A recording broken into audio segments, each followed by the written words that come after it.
Welcome back to another episode of the Pursuing Faith podcast with Lana and Iggy, where we share our faith journey as a married couple. And today it's going to be a little different. We have some guests that we've been talking about bringing in. I'm so happy and thankful that they are our first time guests on this show. So with that being said, welcome Juan and Diana. Welcome. Thank you. Yeah, thank you. I didn't know we were the first. Yeah, you guys are the first guests. The first An guest. honor. Yeah, the first actual couple guests. And the first interview for you.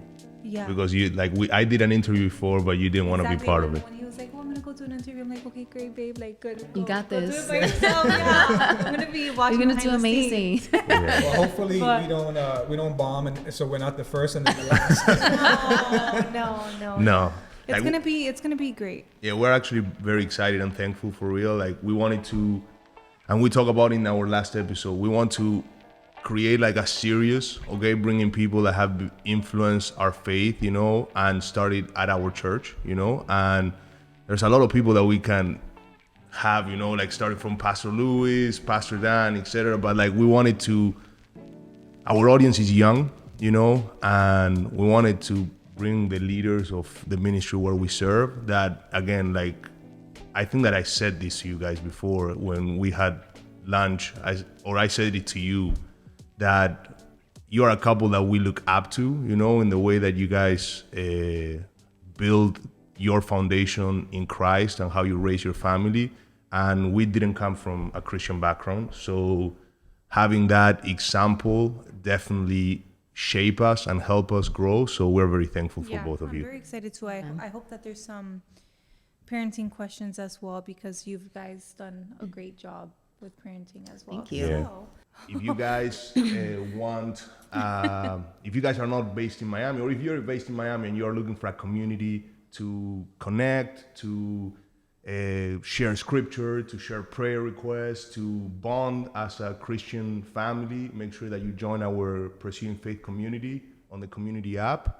And if you want to support our ministry, we have a foundation. All proceeds are donated to charity.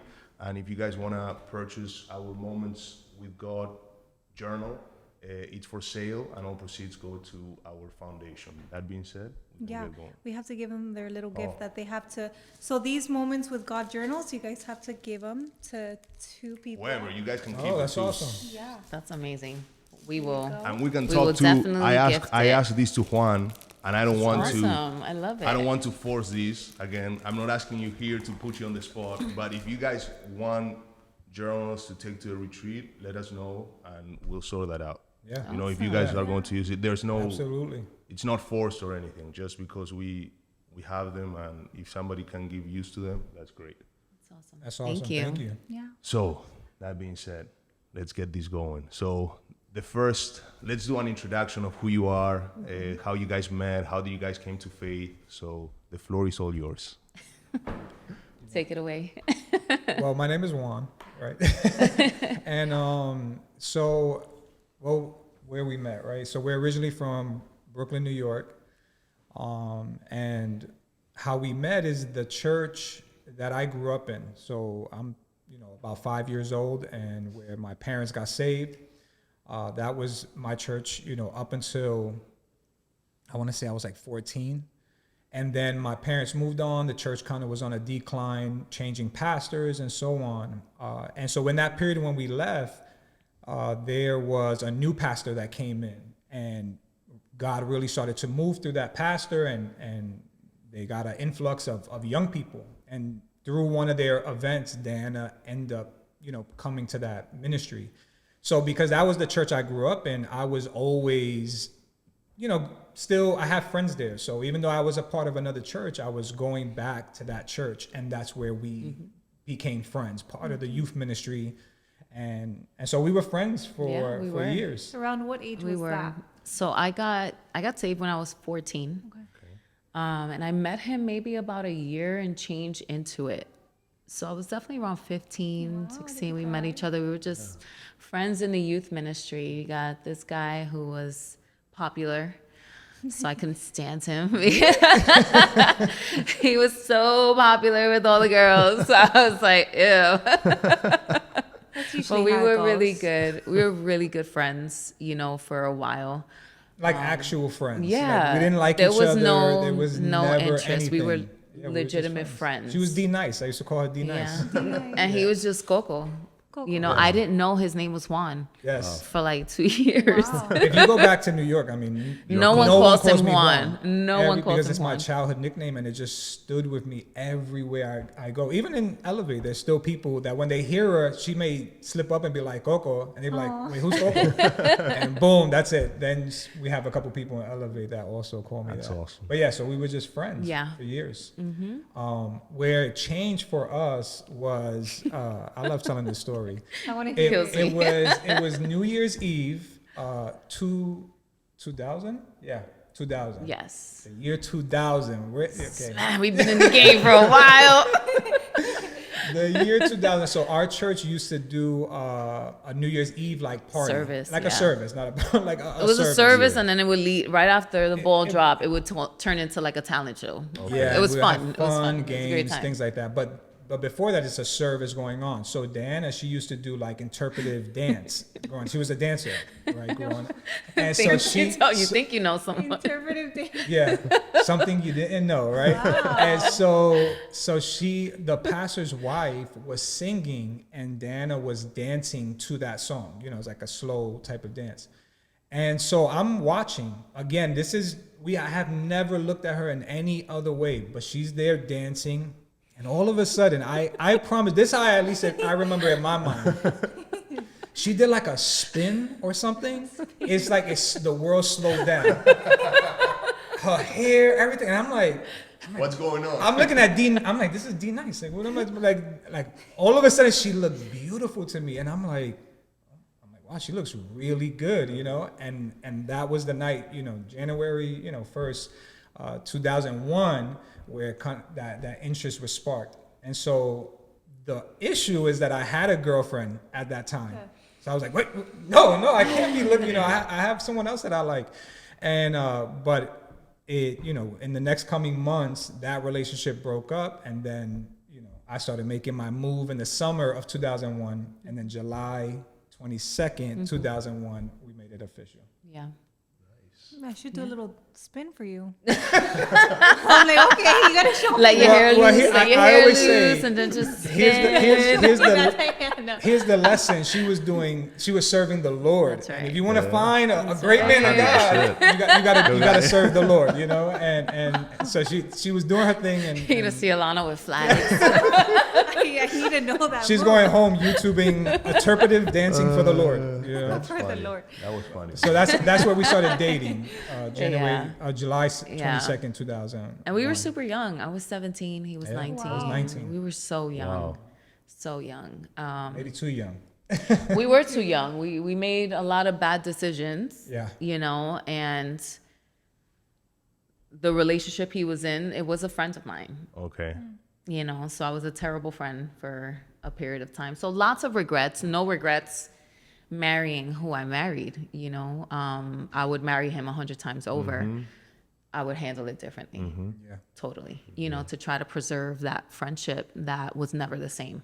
We always say the timing of Yeah. it. It's like you don't obviously I don't regret marrying her or her having Jeremiah, because that's where eventually it leads, right? 2001, we get in this relationship, but we're still very immature in our faith.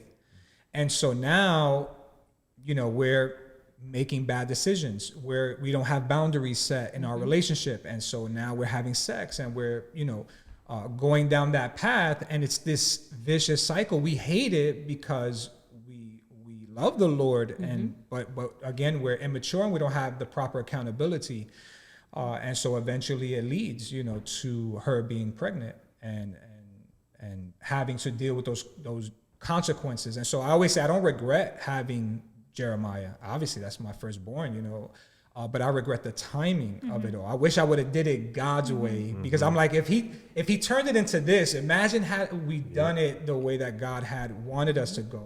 But in the same sense, we are who we are because God allowed it to happen. Exactly. Yeah, Right. we always say that. Like, obviously, when me and him got together, we didn't we were. know Christ. Yeah. We just We're heard living in of sin. him, and we had no boundaries. And then like 2 months in, I get pregnant, and like I already have a child with like a different baby daddy. So I'm like, okay, well, he was like, okay, either we make this work because for me it was like much easier to have a child than to get married. Just seeing the way That you just grew up. seeing, yeah, The way you grew up, yeah. So Yeah, he was for like, me, it we was have to like- make this work because now we have a child. Yeah, for me, it was nothing related to Christ or following Christ. It was more related to how I grew up. You know, I grew up in a household where my parents didn't divorce, not because they follow Christ, just because like that was taboo back in the day, you know. And I was married before I met her too, and I'm divorced already, you know, one time. So it was like, okay, I already been messing up in my head, you know, like this time with a child between us, it can happen. So it was kind of like by force that we tried to make it work. And it wasn't until we actually came to Christ a year ago that our marriage actually started changing, you know? And I, like you were saying, you know, and that's something that I wanted to talk today about is like, there's this misconception of like, you know, Christians have to be perfect or Christians are perfect, you know? And that was something that kept me away from God, you know, like I went to a Catholic school, and, you know, the teacher that would teach me theology, like she was a sinner, you know, by nature, like, and I would see like she would say one thing and then do another thing, or like in your story or our story, you know, now we're talking about God, but look where we come from, you know, and that misconception usually keeps a lot of people away, because like they think that, how am I going to come to God if I'm broken, you know? So how did you guys, even though you guys were in church, and I'm sure that helped, but mentally and spiritually, how did you guys took that next step of like, okay, surrendering your marriage to God, and actually started to make those changes? Because you guys already, like you were saying, you started like off completely. Yes. Well, I would say, I mean, so when 2 years into our relationship, we're just making constant mistakes, and then she finds out in the summer of 2003 that she's pregnant. And so what we did immediately is bring it to the light. Right? Because if God is going to bring any sort of healing in any circumstance, you have to bring it out of the realm where the enemy can use it and manipulate and convict you, or condemn you, I should say, over and over. We were like, okay, look, like this is it. This is the consequences of what we've been doing. So immediately we went to our pastor, and I told him, I had a one-on-one conversation, and I'm like, and we were serving in the church at this time. We're young, you know, now I'm 21, and right, and you're I was 19. Yeah, 19. And so we're young, serving though. And so we tell him like, look, we've been making mistakes, and Diana's pregnant. And so I told my pastor at that time that we had discussed it, and I said, we want to tell the church. Like, we don't want the months passing and now the belly's showing, and it's like, What's going on? What's happening here? Why are Juan and Right. Diana not serving? And so he agreed. So on a Sunday, he said, after the service is over, I'll dismiss everybody, and then Whoever's not a member of the church. So that's what he did. He preached. Service went on, and in the end, he said, "Hey, I never forget. Like, I could remember, I was still there." And he's like, you know, it's like we're gonna have memory. a meeting now, and so if you're not a member, thank you for coming, and we would, you know, we'd love to see you next Sunday, and so on. But if you're a member, please stay. And then, you know, everyone stays, and then he calls us up to the stage, and he goes, you know, Juan and Diana have something that they want to tell you, and we let the church know there that we've messed up. We messed up, and we haven't been living right, and Diana's now pregnant, and I'm so sorry. And I never forget, because even at that time, even though we were young in the faith and immature in a lot of ways, we had still influence with young people, because we were working with the youth of our church, the students. And I never forget, right, their faces, they were crying, looking at us like the disappointment, you know? It's ingrained in my memory forever. You know, just looking out and looking at the hurt on their faces. And I'll never forget the sisters. You know, Shamira was sitting there, and they were just weeping, red faces, you know what I mean, weeping at the news. And it's just, the Lord will never let me forget it, you know, and it keeps me humble, you know, keeps me at the foot of the cross, you know, just thankful for his redemption, you know, and turning it around. But it was really difficult. It was a really difficult season. It's so to the point, to your question, right, of like what shaped us. Right. It was that moment. Right. Because the church had two responses. And the church at that moment could be like, I knew it. You know, I knew this was going to happen, and you guys let everybody down, right? And this is what you get, and now these are your consequences, which they may have been some of that. You know, there was some of that looked like, I told you, I knew this would happen, but that was not the majority response. Right. When we got off that stage, the church, like I still remember those people that came, the elders of the church, you know, the OGs, the old heads, they came and they were like, you know, and they came immediately, put their arms around us. And it says, you made a mistake, you get up and you keep moving forward. 100%. God is going to turn this around. And that it was that moment that's like, okay, you know, that first hope, okay, this is not all over. God could turn this, right, to something special. And so that began our journey of shaping us into who we, you know, God was calling us to be. Yeah. We immediately were like, I was like, okay, I don't want to continue to live in sin. And I know I want to marry you. We were 2 years in and we've already been talking about that, but we're young. Like, think about 21, you know, and 19. Man. And I'm like, we got to get married. We have to get married, you know, like we were going to do it anyway, but let's get married. But here's the thing. I don't have a career, right? We don't have financial stability. We don't have our own place. We don't have anything. I was in college working part-time. And we were each living with our parents. Yeah. But we're like getting pregnant and we're like, let's get married, right? And because at that time, that was the answer. You know, if, hey, you guys got pregnant, you fell into sin, just get married, you know? And that was the advice we got. So that's July or so of 2003. We're married by November 2003. Yeah, November 15th, we're married. Just a few months later, married, you know, and we had to move in with her mom. And it was that, you know, not being ready that where all the struggles came in and began to, you know, really the hardship of the marriage started at that point. But the trust that you put by taking the decision to take it in front of the church, that is because coming from a place that you are sinning, right? Like you're falling, and then having that conviction in you, which is definitely the Holy Spirit in you guys, convicting you to, hey, we need to address this as, you know, grown-ups, because we make this mistake. And also, like, you guys were leaders, like you said, you know, like, and what shocked me about your pastor, like the pastor from that church, is that I've been having conversations, I've been looking into this to like, what is a healthy church, you know? Because again, like, churches are built up by sinners, you know, we're all flawed people. Like, so we're going to make mistakes, right? But I think that the way your pastor handled that was beautiful.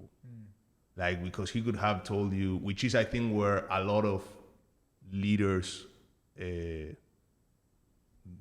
I don't want to say messed up because I'm not in their shoes, but like, can make things a little bit like judgmental from the outside looking in, is like when they try to keep things hidden, you know? Like, if you would have advice, you like, oh no, don't go on stage, don't say anything, let's just keep it quiet, tell Diana not to serve no more, and you know, stay away. Like, that is just, you're covering stuff up that it's not biblical, and like, you're just letting the devil use that for whatever he wants to use it. So like, that's amazing that you guys were led in the good way. Yeah. Just to rewind a little bit, like, what were some challenges that you guys faced being young parents? Like, as parents, yes. 20-year-old mom. I mean, like, what were, you know, we have two children. So Jeremiah is going to be 21 next month, and Jaden is 15. He'll be turning 16 later this year. And Jaden got the better version of the parents. You know, because we were a little bit more mature, a little bit more experienced from Jeremiah. So poor Jeremiah, he's good by the grace of God. You know what I mean? Because he got the short end of the stick. We had no patience at all. You know, we were both short-tempered, you know, with him. And we had this expectation of how a child should behave at all times. So there was no grace. You know, it was constant, intense correction for him. Don't do this, don't do that. You know what I mean? And there was no grace for the fact that he was a child, you know, and children say things and children do things, and they're not going to get it right. They're learning. They're learning, you know, but in a way, I was still a child, right? Like, I'll never forget one of the times that Jeremiah got sick and I took him to the pediatrician. I was sick. She was also my doctor. So when the pediatrician finished seeing my child, she's like, all right, put him down now. You sit down. You know, like, just like, it was just so wild that we had the same doctor, you know? So we were not ready. I mean, it was fun to a degree because we're young, you know, with him. And now we have a great relationship because we're still fairly young, you know, with our young adult son. But we just were very immature, very immature. I remember that the first day we brought him home and he's in the crib. And so I'm standing there looking at him. This is like at night. I'm up by myself and I'm looking at him and I start crying. Yeah. But not tears of joy. No, tears of fear. Yeah. And I'm looking at him. I'm like, oh my goodness, this is my responsibility. Like, it's permanent now. It was like the weight of the world, you know, was on my shoulders at that moment because I didn't have a career. I didn't have anything going on, right? And this is why it's so important that young people, you know, set boundaries, take it slow, because you don't realize it sounds good, the fantasy of it, like, oh, this is the girl I love, this is the guy I love, you know, let's get married, let's have a baby. It sounds amazing until the reality of having a child that is now your responsibility. And so at that moment, I remember I called my mentor at that time, Ed, and I'm calling him crying, like, well, what do I do? Like, where do I go from here, you know? And so it was tough. As young parents, it's not easy. And that's why I always say, I don't regret having Jeremiah. I love him. But the timing of it, I wish I would have waited and established the things that you know, are necessary if you're going to start a family and you know, have a child and so on. And so, you know, we had a lot of challenges growing up. Patience is what she said. Yeah. She summed it up. Patience was very hard. You don't have that. The older you get, you're like, whatever. Yeah. Now you I know? understand grandparents. Yeah. They have all the patience in the world. Yes. You know? I look at my mom, I'm like, you're not the same woman. You are not the same woman that when I was growing up, because my mom was tough on me. And now with her grandbabies, forget about it, you know? Oh, I know. 100%. I know. That is true. But yeah, like, you guys give advice every Tuesday. And I don't want to sound like repetitive because we hear it all the time, but the people in the audience might not. But what advice would you guys give to young? I mean, you just touched on it, Juan, a little bit. So, like, you can repeat yourself. But Diana, too, we have a lot of girls that watch the podcast. So what advice, you know, because sometimes, you know, it seems like, you know, like sometimes you as a young person, you hear the advice from elders and you're like, yeah, I know, but that's not going to happen to me. Or, like, that's not me, or I'm going to handle it differently.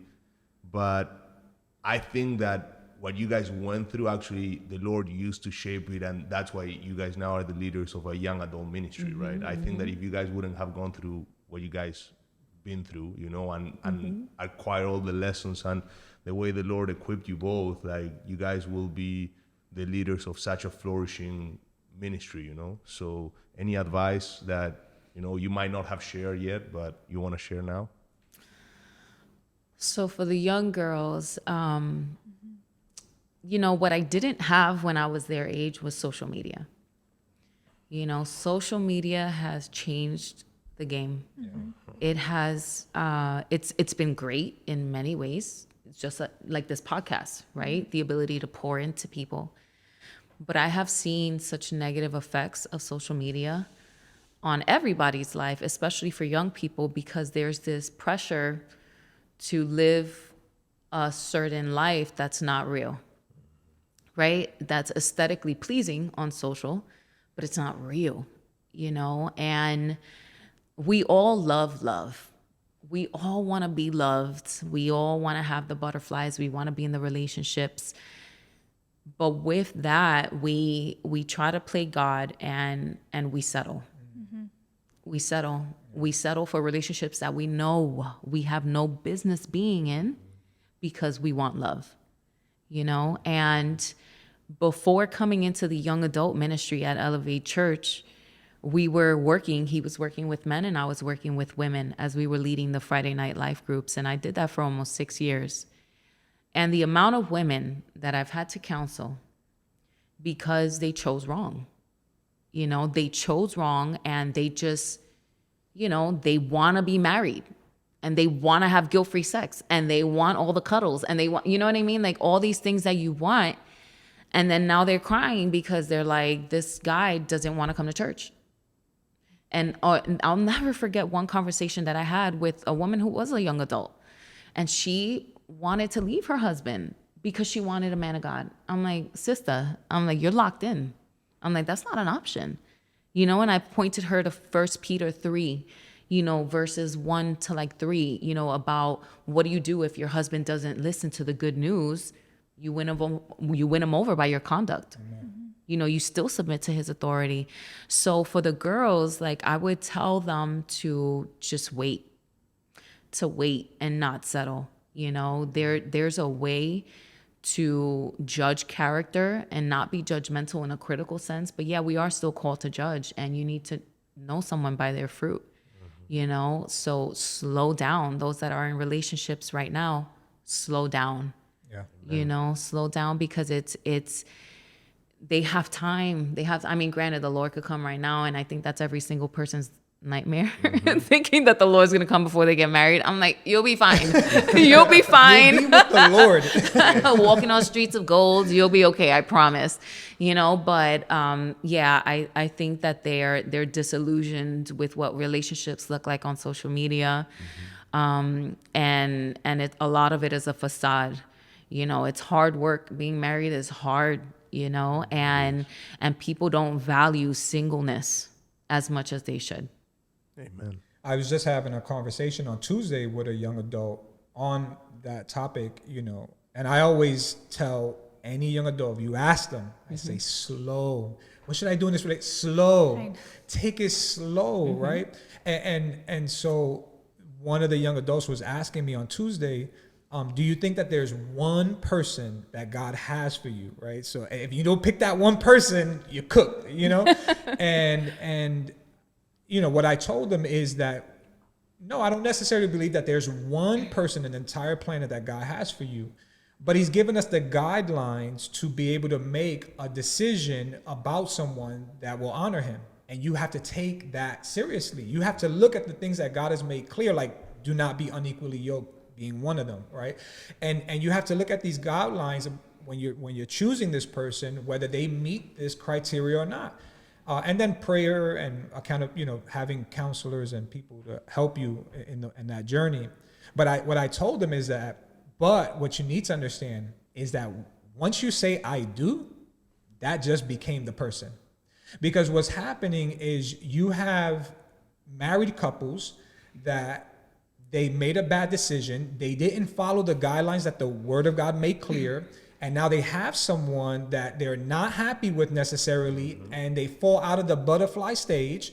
And now they're at work and they're flirting with somebody. And now someone else is giving them all these feelings. And then they go, oh, this is the person I'm supposed to be with. Oh, I made the wrong choice. This is not the person that I was supposed to marry. Because why would God allow me to have all these butterfly feelings? And that's a lie from the devil. Once you make a vow, a covenant vow, because that's what marriage is. It's not a contract. It's a covenant. And you said, I do. And you made those vows before the Lord and to one another. That just became your person. So figure it out. Work hard at that. And God can turn that around. Even though you may not have followed the guidelines, Romans 8:28, God can turn all things for good for those who love him and are called according to his purpose. And so, yes, take it slow. Not everybody you meet. I tell people this. I know it feels like the first person you meet in church, oh, this is a person from church. This That must has to be the one. This It has has to to be the be. one. I'm like, no, you still have to follow all the proper steps that anybody else does. You know, using discernment, watching, and being slow before you initiate that. And I tell them, be slow with the titles, you know. Yeah. Don't put girlfriend and boyfriend immediately, you know, because it may not work out. And then what happens is it tarnishes the friendship, and now it's not the same, and now it's awkward in the friend group. We're dealing with all of this. So I'm venting right now. No, but it's true. Like, I mean, I am guilty of half of the things that you just said, and you are guilty too. Like now we don't boast about anything because it's by the grace of God, but like God worked in our marriage, right? And now our marriage is sacred, right? But we both, I did not know the definition of marriage before I came to Christ. I thought it was like, oh, well, I can get out whenever I want, and he can't tell me what to do, and I do this, so I'm just gonna go about my own way. Yeah. And then when we came to Christ, I'm like, oh, okay, like I totally understand the meaning of marriage, and I have to be submissive, which is something that I've never thought to myself that I could That's ever every do. girl's struggle. That's every girl's Preach it to struggle, the girl. choir. So Like the way that I've been there. like close my mouth, the way that I do things when I don't feel like doing it, but it's because I value the marriage that we have in Christ. but you were saying something too about like rushing things, right? Oh yeah. Like I share with you guys, I don't know if you guys knew that I was divorced, but like, You told me. Yeah, I when told you. Yeah. We went out to so lunch. like the reason just to validate what you were saying, the reason I married that person was not because of love, and it was not because like we were connected or anything like that. It was just because that person did something that to me was like the biggest love demonstration in the world. You know, like she left everything in Argentina and followed me to the UK when she was young. And looking backwards is what it was like my own insecurities of needing what you were saying, like feeling that love, led me to actually hurt her. She got hurt too, like I got hurt too. course. So it ended up in a whole distraction out of just seeking feeling love, Right. which is not the reality of the emotion that was there, right? So, you know, like definitely I appreciate that advice, and I wish that, you know, I would have that advice when I was younger. Definitely. Yeah. I tell the young people now, what I would say is focus on your own personal holiness, your own personal growth. I said it on Tuesday to the same people I was talking to. I was like, the best way to find someone is when you're not looking for them. Because if you're on this mission, this is where you could settle, because you're just like, okay, I need someone. I can't be alone. And you're not okay in your singleness. So that's if you think that another person is going to fulfill that void, you're wrong, right? For a season, they might, for moments in the beginning, it may feel great. But if you don't learn to fill that void yourself with the things of God, with Christ, right? Eventually it will go away. And so you have to focus on your own personal growth. Marriage is not a half person and a half person coming together and then being whole. It's two whole people coming together and then becoming one. That's what it is. And so focus on you right now. Focus on what Paul makes it clear in Corinthians. It's better in this season because marriage comes with its distractions and good distractions, in the sense that it's great to worry for my wife and my children, but nonetheless it's something that is pulling my attention from where, if I was single, I could wholly focus on what God is calling me to do. And I wish I could go back. And people have been telling me, oh, God has a hand on your life. You're called to preach. You're called to be a pastor. People have been telling me that since I was a teenager, and I was squandering it in relationship and not pursuing it fully to what God has for me. And yes, I'm walking in it now, but I took a big detour in my The thing life. with you is like you look young. So, Oh, thank you, brother. so, He is young. no, I know you are young. I'm I know, 43. I know you're young, but I'm talking like young adults look Right. at you and they look at you like, Juan looks like 30, but you're 42. You're still young. 43. Okay, 43. You're still young, but like they don't realize that you have like 20 years ahead of them. Exactly. That's the part that it's like, and they look at you and it's like, you know, it happens to me. I'm 34. It happens to me with elder people too. Like you look up to them and you're like, damn, like they are there already and I'm here. And it's like, yeah, they take 10 years from you. They take 20 years from you. So I can imagine like how a young person that is trying to figure out stuff in life, they look at you dress like a young, Are you saying he's just trying to hold on? Listen, I love my Jordans. I love my hats. English is not my first language. So sometimes I get stuck with words. Yeah, sometimes that's a big But it's like you dress like trendy. That's the word. Like you are on the fashion. You know? He's fashion forward. He's fashion forward. Thank you. Am I blushing? How would you say? How do you say it? Trendy. Baby. Trendy? No, it's not a word. No, just like modern. Okay, Yeah. you're just modern. No, they do. We've gotten that where I remember when we first started, they were like, Jacob, he was like, you guys are perfect. You're like, you're not too old, but you're also not too young. You know, like, you're right there. You know, you're still cool, but it's like uncle and auntie. You know, that's what we are to them. Getting into ministry a little bit now. How did you guys? Well, you share that you guys were leading life groups. For those that don't know, life groups are groups. Do you want to describe life groups better than me? Because you have more years in church. Yeah, no, life groups. You guys basically, have been in Elevate for how long now? She's better at dates. It's been since 2015. Okay. Oh, so it's gonna be 10 years. 10 years. It's gonna be 10 years in September. They've been Christians like since not forever. It's been so they've been eternity. involved in church. Yes. So. Correct. But the life groups at our church They're small groups. They're small Bible studies. Bible study. You know, different names. so in different churches, you just may have Bible study groups, small groups, life groups, cell groups. Those are all the same thing in the different churches, and it's just a way to further discipleship in our church. That's the vision behind it, you know, is to have an avenue for discipleship because it's a large church, you know, it's a large church. And one way to make it feel like a small church is to join a smaller group, a life group in our instance, and connect with people, build relationships, have accountability. So that's the purpose behind it. So you guys were leading life groups for 6 years, right? Before you started. She was leading before I was me. leading before him, with the women. And then you guys got into young adults. Yeah. So how was the process? How were you guys called to lead first life groups?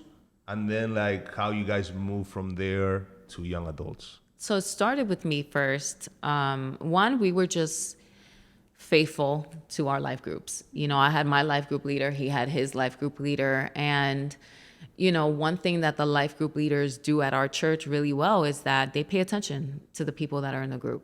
They pay attention and they're always looking for potential leaders, you know, whether it's someone, how faithful they are to the group, you know, the growth that they see in people. You see it by their responses that they're giving to some of the questions that show that their understanding of the word has increased, is growing.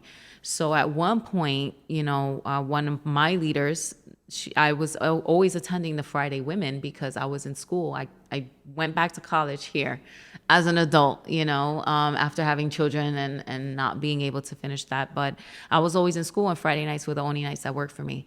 So my leader, she approached me, you know, and said that she saw potential. So she spoke to Pastor Hector. Pastor Hector came, and then he had a conversation with me at one point and said, you know, hey, I've been seeing you on social media, that I wasn't crazy, you know, and they watch everything. They do watch. They're like silently watching everybody.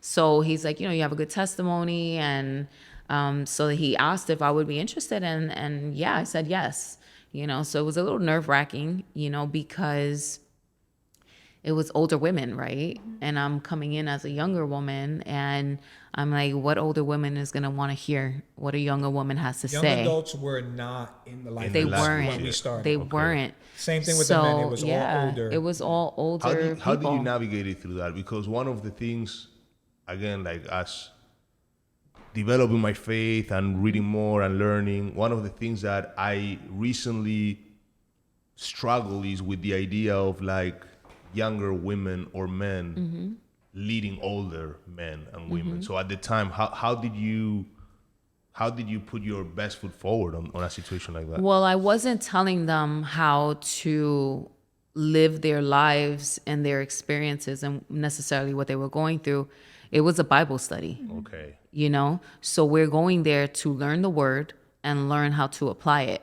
So that transcends age. It goes beyond that, so long as you have that common ground of the word of God, it doesn't matter how old you are.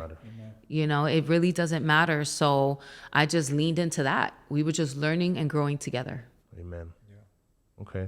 So continuing that path, then you go into leading to, like you got called. Yeah. So same thing. Pastor Hector had his routine. He He's does. like, I saw your Instagram I saw you on post. social media. He has the same spiel. conversation. Shout out to Pastor Hector with his recruiting tactics. And so, he asked me if I would be interested, and then I jumped in as shadowing, which in our church, I don't know if they know the definition of shadowing, because first semester I was teaching. I'm like, wait, I thought you said this is shadowing, but they put me in with two older guys that were, seasoned in our church and great men of God. And so I jumped in with them and they allowed me to teach. And that was the beginning of our journey. I always remember my very first lesson, because the first week I had saw the group. I taught the second week. So I saw who was there. Second week, I'm getting ready to teach. I'm sitting down. Who walks in? Pastor Lewis. I'm like, oh no. I'm like, what? The first time I'm going to teach the pastor, and we didn't have a relationship at this time. We know him, but we haven't really hung out or anything like that. I never forget how nervous I was, but he was part of the group that semester. And that's actually how our relationship grew, because he was listening to me teach. And then one day he came after and was like, hey, man, I recognize that you have a gift and I want to talk to you and get to know you more. And that began our relationship from those life groups. And so, I taught the men. I was doing Wednesday night, and then they moved once Pastor Hector sees that, hey, you could lead by yourself, I started my own group on Friday nights. Okay. And it was natural because she was already there. Yeah. So now it worked perfectly because we were split. He was serving on Wednesday, I was serving on Fridays, and Which is tough. It is tough. Yeah. So I started on Friday, and that was my group for many years. That was our group. I mean, we used to promote it like low key marriage. Secret marriage low group. key. Because we used to Yeah. say, Speak easy. on life group signups, we would always get the married couples. We're like, hey, where are you going to sign up this semester? Oh, I think I'm going to a marriage group, which I love. No hate I to the love marriage life groups. But marriage group sometimes is a place where one of the spouses can hide. It's just what it is. One spouse is always the one more vocal, and the other one's like, oh, cool, I get to chill in the back. I wonder and who that is, man. Lana was like, I need to join a women's life group. but Yes. so we used to tell them, Yes. hey, come to our life groups. Yeah. You can go to my wives, Yes. and you can go to mine, the men. And we would teach. At some point, we started teaching the same Yes. exact curriculum. And that's when and we that hit was the part of sweet our spot. plan. Yeah. And there we saw so much fruit, because Yeah. now the couples were splitting, and they can go home and do the books together. Exactly. So it was like our Exactly. secret, marriage group. But we saw a lot of fruit in that ministry, and one of the things we started noticing was it's a lot of older people. But I'm like, man, we need some young adults, and we need some young people. Where are the young guys? The 20-year-olds, like they're not here in the group. And then we started they really started being coming. intentional Yeah. about those first group of people. And when they came in, the first group of young adults, the Chris and Kiara Yes. and Eric and Kimberly. Oh, so they've been with you guys from like. Oh, yeah. yeah. They from the They beginning. So they joined our life group yeah. way before they started teaching life groups. Then Kiara became my co-leader. And Chris too. And Chris was a Chris was his co-leader. co-leader, of mine at so- the men's group. Now everything starts getting Yeah. full circle. see? Yes, and then Okay. Emily became my co-leader, and Mike okay. Reyes Michael became. Reyes. So it's Well, like they now yeah. lead. We and they discipled now them, lead. and they lead that Friday yeah. group now. We left it to We them. passed the baton, and they still follow the same structure. Same And structure. honestly, it just works.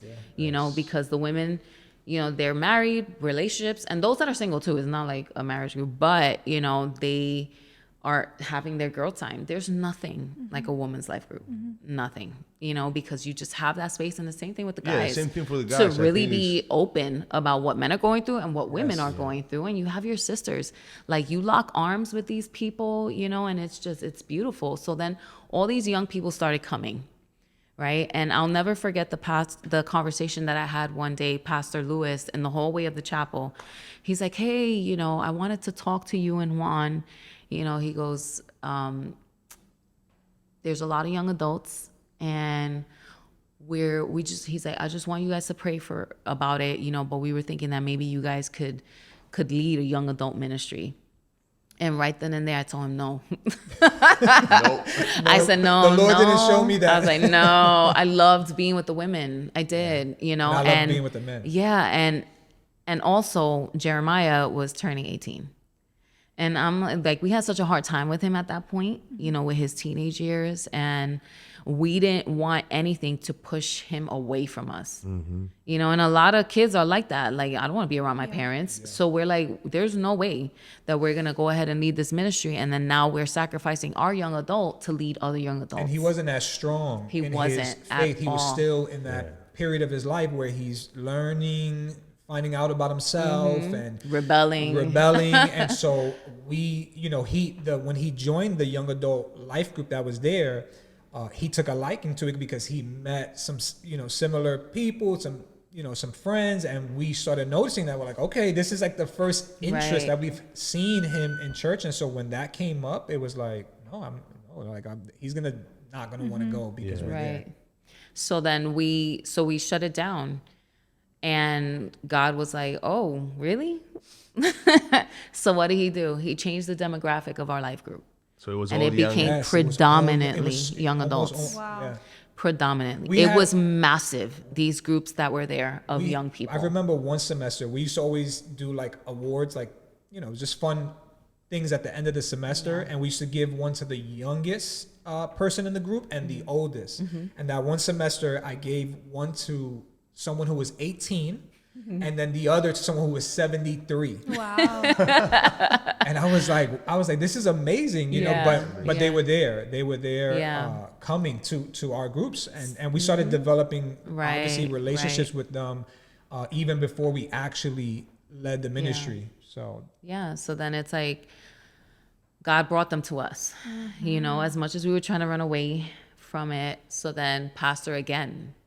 Were you trying to run away from the young adults because of part of your testimony? Like, was something to do with that or not? No, because we were pouring into them through life groups. Okay. You know, if they were in my life group, then they got all of me. Okay. You know what I mean? And they were coming to our house. They were already seeking advice. So we were already having an influential role in their lives, you know, but I didn't want to let go of the women. Yeah. Like I was like, this is my, like Friday nights is my baby. Like I just did not want to walk away, you know, but God had other plans. And then we just started noticing the need, you know, in the church. For me, I was locked in with the men and you know, you got to be careful. If you're going to do something, it's great when a pastor comes and it's like, hey, here's a ministry. I want to give it to you. But if it's not from God, I don't want it.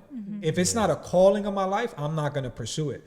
And so it didn't matter that Pastor Lewis said, hey, I want to give you this ministry. It's like, is God calling me to do this? And if he's not, I'm not going to do it.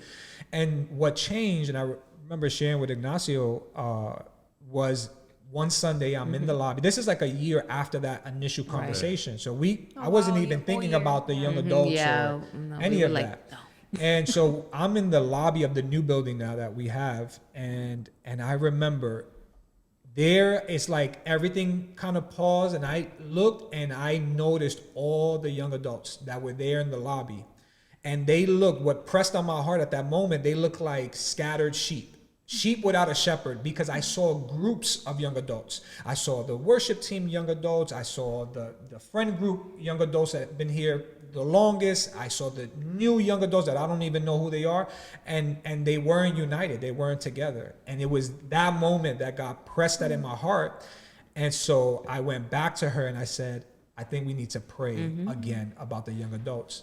And we began to pray, asking God to make this clear. If this is where you want us to go, then show us, you know, open the door, close it if it's not. Right. And in different ways, God made it so absolutely clear through other people too that were coming to us and was like, hey, I was in prayer, remember? And it's like, I have an idea about the young adults and you guys came to mind. It was things like that. It's like we couldn't avoid it. We were like Jonah running away from Nineveh. You know what I mean? And God was like, so we kept praying, and then eventually the turning point for me, it was always Jeremiah, because I kept telling God, I'm not going to pursue saving other young adults and risk my own young adult at home. He's my most important one. And so, Lord, I need clarity. And I never forget, I was in the house studying in the kitchen. Jeremiah was we have like a little dining area. He was there and he's out of sight. And he's like, Dad. And I'm like, yeah. And he asked me some question in regards to Catholicism. And I'm like, mind you, this is not the Jeremiah you see today. This is not the man of God on fire that you see today. This is like, wait, what? He's asking me a Bible question, a theological? I was like, son, come sit down, And he came and we had a great conversation. I'll never forget that. We had a great conversation. But I saw this interest, right? Like, oh, okay. And when he left, I had this overwhelming peace. And it was like God spoke to me at that moment, pressed in my heart. I got him. Don't worry. Do what I'm calling you to do. And it was there that we made the decision. We're gonna do this, and we called Pastor Lewis, and it was on a late night FaceTime. That week, very late, and we were talking, and he backed us up, and that's the thing I love about our pastor. He never pressured us. Once we said, because Pastor Lewis has the same heart. He doesn't want it if it's not God. And so he saw the vision, but he let us work through it, in that time. And he never brought it up again until we were like, Pastor, we've been praying and we think this is what God is calling us to do. Wow. It's that peace that comes from God. It's like, okay, I know that this is him. Let's move forward. And what has been the biggest challenge as a married couple leading a fast-growing ministry? I think time. Yeah.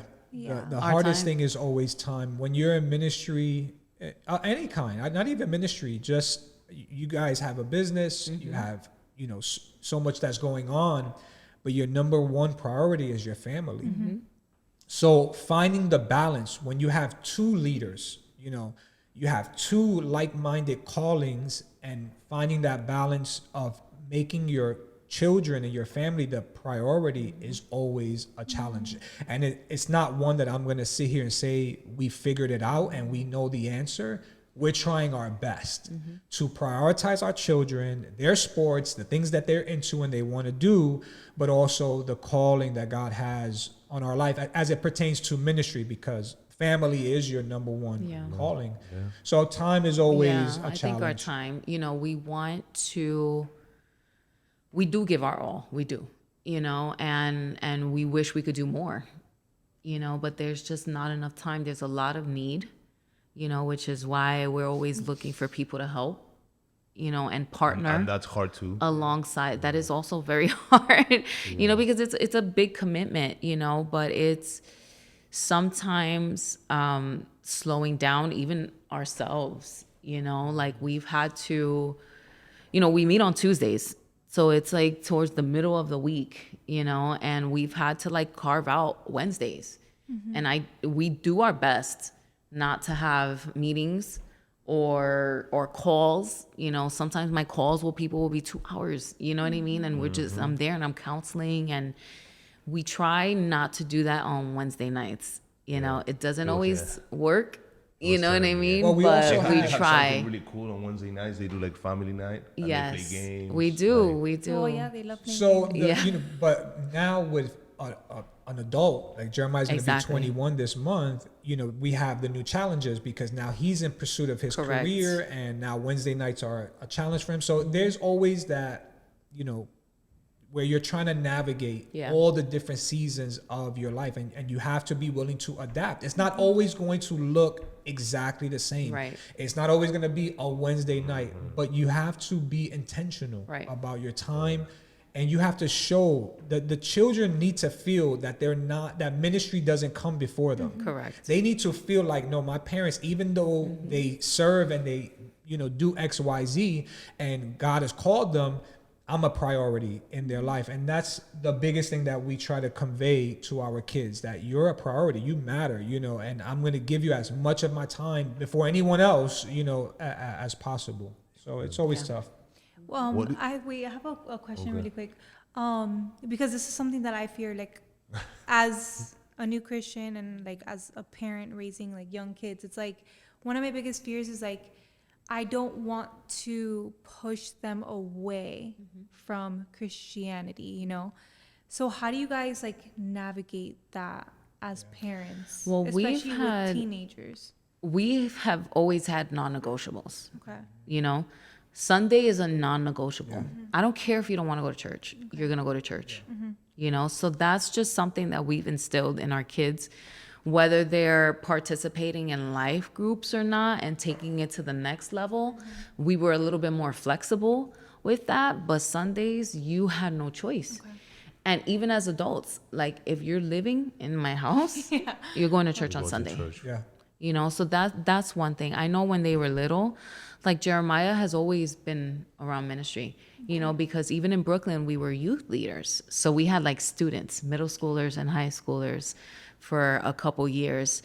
So he was like the ministry baby, you know, so he was like 3 years old hanging. He's like, what's up, guys? You know what I mean? All And he the was hanging students around. would come over the So house and yeah, he'd be the there, students would come yeah. over the house, and Jaden is the same thing. Like, it's a good thing to have your kids running around the church. Yeah.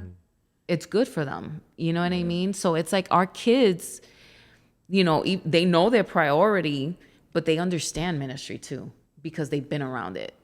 You know, so I have no regrets about having them at church a couple nights a week. You know what I mean? Because they were around believers. Yeah. You know, and other kids that are also growing up the same thing, and they're also building their community, you know, like that. Because some of my best friends today are people that I was in youth ministry with, you know, because it's like we grew up together in the faith. So, you know, as opposed to having them running around in the street, I'd rather have them running around in the church. 100%. Yeah. You know, I think the other like big thing is you have to be the right example. yes, Like nothing's gonna turn your child off more than the hypocrisy that could Yes. come from what you look like on Sunday. Yep.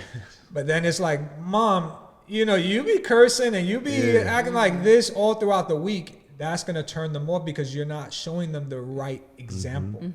But if you walk the talk and you're consistent in how you act on Sunday, and you're also consistent on how you act at home, it sets a good testimony for them to say, okay, this is what a man and a woman of God looks like. And my mom and my dad, she didn't grow up in a Christian home, but I did. And they were great examples. That I didn't realize I was processing these things until the Lord saved me. And then I'm like, wow, my dad, he was my stepdad. And my whole life, I acknowledged him as my stepdad, not my father. My father passed away my biological father passed away when I was about 12 years old. My stepdad was the one who raised me, but I didn't see any of these things until the Lord took the scales off my eyes, gave me a heart, you know, that could be formed and shaped, that I start to realize, I'm like, wait a second, this is the man that has been here my whole life, you know? And so it was actually his example that he has set, that my dad was not a vocal person, but it was that he was consistent. From the day he gave his life to the Lord, and I started to remember seeing my dad at the table, reading his word, knowing that if that room door was closed and that worship music was on, my mom was in there praying. Right. Like all of these things, they were consistent in their lifestyle, and it set a good example for me how to be a man of God, how to be a faithful Christian, how to, you know, get through adversity. They set that example. And so I think that's the biggest thing that we could do. You could set all the time and the curriculums and be creative and so on and rules, but if your testimony doesn't align, your kids are going to see it. and you know they're a what? sponge. And your kids are gonna go back and tell everybody that they don't see it. I'll be honest. The amount of times that whether it's kids ministry, the e-kids, and they're like, my mom and my dad, you know what I mean? And they're students, they do the same thing. Why? Because they're heartbroken over it. They come to their leaders and they're like, my mother doesn't do this and my dad doesn't do this. You know, young adults are the same way. But expect you know them what to I do mean? Like it really impacts them. Yeah. You know what I mean? It 100%. impacts them when they don't see the person in church at home. So what is the biggest challenge that young adults are facing today? And how do you guys lead them through the culture that we're living today, you know? That's a great question. Yeah, that's I mean, there's a lot of challenges that I think young adults face. Diana touched on one of them being the access to information, Right. social media. It's like a blessing and a curse because what I'm seeing, because they have so much access to information, they know a lot of things. And so when we were growing up, if you wanted to learn something from the Bible, then you had to read it. If you wanted a commentary, you needed an actual book, Right. and Right. YouTube wasn't a thing, and we didn't have people telling us what to believe. And so we're living in a generation that they're being told, right, which is good. So they have all this information, but we have to be careful. Like Paul speaks about knowledge that can puff up. And so you have a generation that knows a lot of things but has never read the entire Bible. And they're coming to theological position is like, have you even gone through Genesis to Revelation yet, right? And so you're dealing with this dynamic, which is great. You know a lot of things, but you also need to know how to steward that knowledge. And that's what Paul goes on to say in 1 Corinthians 8. Knowledge without love, without the understanding of Christ being the root and the center of that, is just going to make you prideful.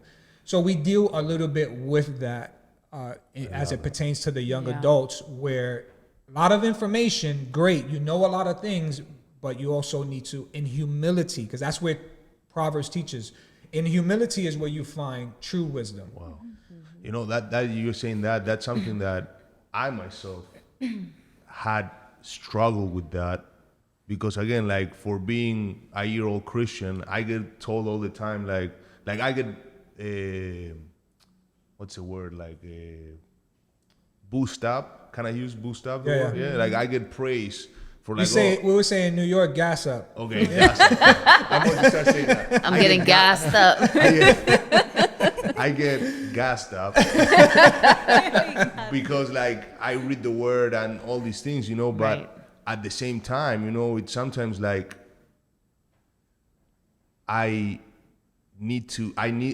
pray about it, like to keep me humble, you know, because like it's a good prayer. I'm just reading the word, like I'm not studying. Like I think like the first time that I read the whole Bible, I just read it to read, you know, like not to read, like I read with intention, but like my objective was like, okay, let me find out who God is. So like a lot of people are rushing to get into leadership positions, are rushing to get into like, oh, I know this, and they watch, like you said, like you have access to everything. Like literally you don't need, if you don't want to read Genesis, you don't need to read Genesis today. You just go to YouTube and someone will tell you all about it. And you can get now it. add ChatGPT. Exactly. All these things. And that actually, I didn't know that verse that you shared like by heart. And it's a great verse because that's the truth. Like if you don't have that in your heart, like the love part, like everything is founded in Christ, you know, and you have that understanding, you're just going to lead with your ego, you know, and you're just going to make it about you and what you've learned to believe that life should look like, that church should look like, that your faith should look like, instead of going back to the truth, you know. I think I don't want to make it sound like I'm against knowledge. No, right? But it needs to be in the proper perspective 100%. Because the other challenge for young adults is the universities, is the counter worldviews that are challenging what they believe. And so that's another thing we're trying to teach them. Why do you believe what you believe? And if you can't answer that, if you don't know the why you believe what you believe, then when someone challenges you, your foundation that you thought you had will crumble. And so that's why they're going to university, That's right. and they're being challenged with these opposing views, and they don't have an answer to what they believe. So get knowledge, but knowledge needs to be stewarded properly, and the foundation for it needs to be love. It needs to be Christ. And when that's the foundation, then you use that knowledge. It doesn't make you prideful, but you use it to bring him glory. Yeah. I love that. For that reason, I also love the Bible 365 that you guys are doing this year, because like I was listening to this podcast and I didn't know this. Christians, we are the biggest religion, you know, per capita, like people wise. Islam is the one that is growing the fast, but Christians, we are the ones that read the word the least. Right. Like a lot of, which in a way, it's glorifying to God, because a lot of people come to faith because of like testimonies and hearing the word, and that I think that is a way of bringing glory to God. But at the same time, it's scary because we are the biggest number populating the world called Christians, but how many of those can we actually say that we're Christians if we're not taking the time to read the word, you know? Right. Yeah. And the fact that you guys through your ministry are making that emphasis on like, hey, let's read the word, and we're going to read it with you guys, and we're going to go through it. I think that that's amazing, because a lot of like the group, like I'm in the group chat, like there's a lot of young people there, like are like reading, and even when they get discouraged, somebody's gassing them up, so they can. That's a good gassing I'm gonna them hear up. that for the whole week. Yeah, that one is good. Baby, you better gas me. Prepárate.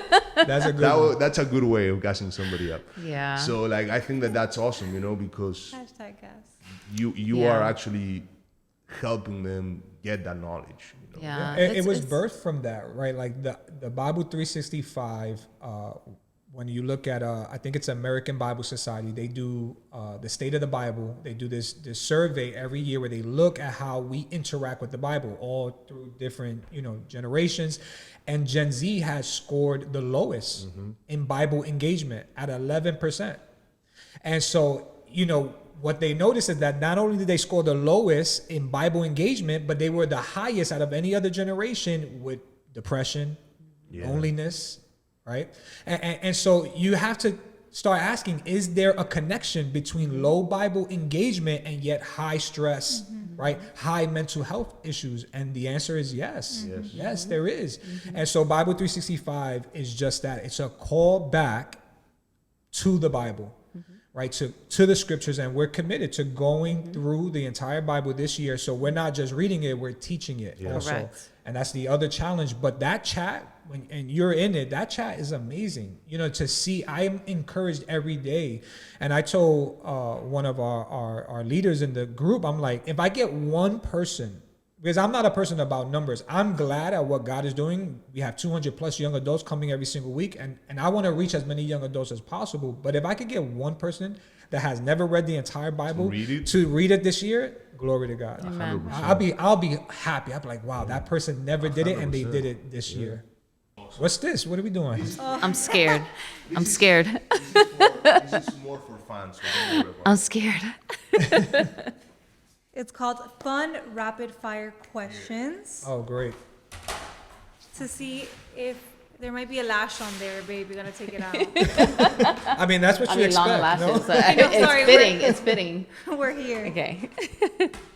Okay, so for this segment, we'll be giving each couple a whiteboard. Each person will write down their answer to a question, and at the same time, they'll flip their whiteboards to reveal the answers. So basically, this is just for you guys to see how much you guys know each other. Oh, great. It's 21 like years. It's like a newlywed. Yeah, 21 years, you will find out we know nothing. You're gonna see we don't know each other at all. No, I'm kidding. Ooh. You don't know Oh, my yeah, you have life. the You don't know my life, but come on, honey. Wait, I should know this. Come on, honey. Your favorite I mean- Bible Write You it need down to write as it. You need to well. write it too. You need to write it too. Just so we can. I know this. This is like it's right there. Is it? 21 years. Don't 21 say it. years. Just write it, honey. Well, I can tell you it's not Eve. I know that. It ain't Eve. It ain't Eve. You got beef with Eve. I feel bad for Eve. I'm gonna go. Oh my gosh. Don't let me see what you're writing. Sorry. I mean, you already wrote yours. I know, but All right, still. I'm going here. I'm going here. I'm going here. 3. 1, You go 2, first. 3. No.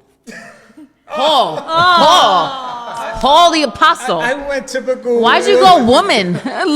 Am I a typical I woman? You should know better, She's honey. a gangster. I should have known. Should know better. She wants all the smoke. I should have known. I'm sorry. I'm not one of those women that's like panicked. looking for I a girl in panicked. the Bible. I panicked. I was like, Paul Ruth, the Esther, apostle. Who is it? Let me go through all the women in the Bible. Exactly. You And literally went Paul through- came last, but I'm like, I felt the pressure. Oh, I think you said this before. Yeah, in one I of the think- surveys. well, I don't know if I have. I was just singing in the car, so.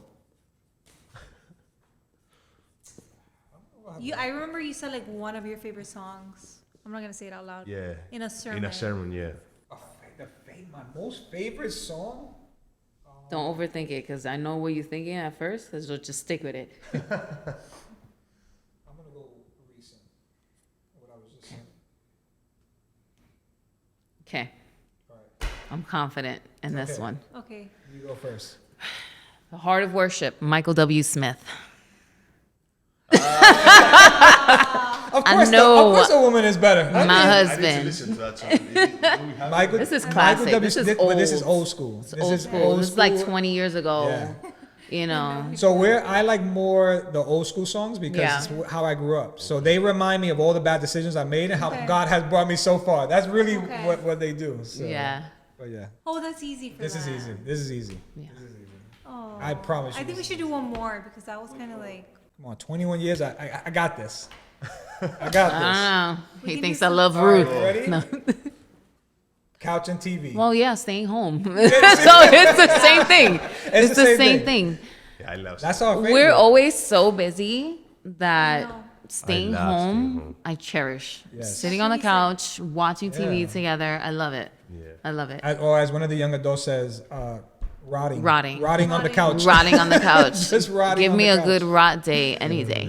No, that's honey, that's easy. You don't know my favorite food. Okay, What? no, leave it. What's your favorite That's food? easy.